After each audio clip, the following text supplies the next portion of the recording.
Okay आज हम पढ़ेंगे प्रेजेंट परफेक्ट कंटिन्यूअस, ठीक है? Yes sir. मैंने आपको ऑलरेडी पढ़ा है present simple, present perfect, present continuous. आज क्या है? Present perfect continuous. Present perfect continuous. Continuous, great. अब मैं क्यों बता रहा हूँ present simple, present perfect, present continuous, present perfect continuous, यानी कि सेकंड पे मैं बता रहा हूँ प्रेजेंट परफेक्ट है, इसलिए क्योंकि हम इसको एक ट्रिक के जरिए पढ़ रहे हैं, हम बॉक्सेस बना रहे हैं, दैट्स कॉल्ड एस्पेक्टेड, ग्रेट। अब इसके लिए भी फॉर्मूला है सेम, क्योंकि ये लास्ट वाला पार्ट है, यानी कि फोर्थ बॉक्स। मैंने आपको ऑलरेडी कहा है कि if you have fourth box there you are going to use fourth form of verb, अगर थर्ड बॉक्स है थर्ड फॉर्म ऑफ वर्ब। अब इसके लिए फॉर्मूला है subject box fourth box plus V4। अब मुझे बताइए मैंने क्यों V4 लिखा, V3 क्यों नहीं लिखा मैंने? क्योंकि बॉक्स हमारा फोर्थ है, क्योंकि इस ट्रिक में ये है कि मैंने आपको बॉक्स ऑलरेडी लिखवाए हैं कि अगर बॉक्स थर्ड होगा third form of verb, box पहला होगा फर्स्ट फॉर्म ऑफ वर्ब। लेकिन इस बॉक्स में हमारा क्या क्या है? has been, have been, great।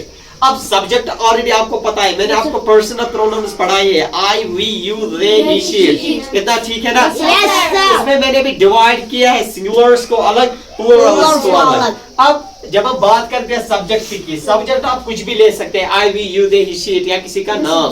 अब मुझे बताइए कोई सब्जेक्ट है? She, great। According to Concord, subject verb agreement. Subject. What is our subject right now? She is singular or plural? Singular. Great. Singular अगर she है उसके साथ has इनको लास्ट में s होता है, es होता है, is होता है, वो सिंगुलर्स के साथ आते हैं। अब हमारा इसको लास्ट में e है, क्योंकि ये तो सिंगुलर्स के साथ नहीं आएंगे। has को लास्ट में s है, तो सिंगुलर है तो has been आएगा। ग्रेट। उसके बाद यानी कि fourth form of verb, great, plain. लेकिन इसमें हम यूज करते हैं टाइम का, सिंस और फॉर का। अब मैं लिखूंगा she has been playing for 3 hours। अगर मैं लिखूंगा they have been eating since morning, great, morning. अब मैंने इसमें सिंस किया यूज, ऊपर वाले सेंटेंस में मैंने फॉर किया यूज। फॉर हम यूज करते हैं और सिंस भी हम इसमें यूज करते हैं, इसमें हम टाइम यूज करते हैं। प्रेजेंट कंटिन्यूअस में हम टाइम नहीं करते यूज।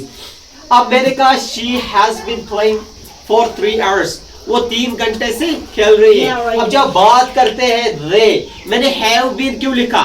they क्या है हमारा, सिंगुलर है या प्लूरल? they हमारा प्लूरल है, इसीलिए मैंने लिखा have been, इसीलिए मैंने लिखा they have been eating since morning। अब रही बात since और for की। अब मैं पहले ये याद रखना है आपको फॉर्मूला, इसके जरिए आप ये कर सकते हैं सॉल्व। उसके बाद ये रखना है याद कि for कहां पर यूज होता है, since कहां पर यूज होता है। जब हम for की बात करते हैं ना, यहाँ पर मैं लिखता हूँ, for की बात करते हैं, ये पीरियड ऑफ टाइम के साथ यूज होता है, period of time, great. What do you mean by period of time?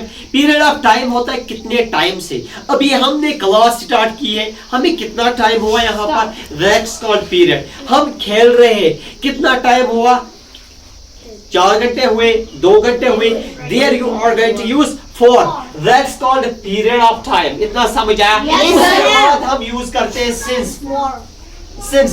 अब ये since कहाँ पर यूज होता है? Since is used with point of time, point of time, great, point of time। अब ये कैसे समझेंगे आप point of time? period of समझ आपको आ गया है।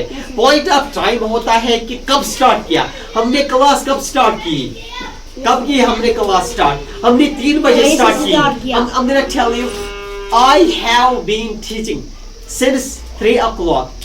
ये मैंने सिंस किया यूज, 3 बजे से मैं पढ़ा रहा हूँ, कि एग्जैक्ट टाइम बताना है ना, पॉइंट बताना है, तो मैंने इसीलिए सिंस किया यूज। अगर मुझे कहना कि मैं 2 घंटे से पढ़ा रहा हूँ, मैं कहूंगा I have been teaching for 2 hours, तो वहां पर मैं पीरियड बता रहा हूँ कि कितने टाइम से मैं पढ़ा रहा हूँ। कब स्टार्ट किया, सिंस, कितने टाइम से पढ़ा रहे हैं, 4।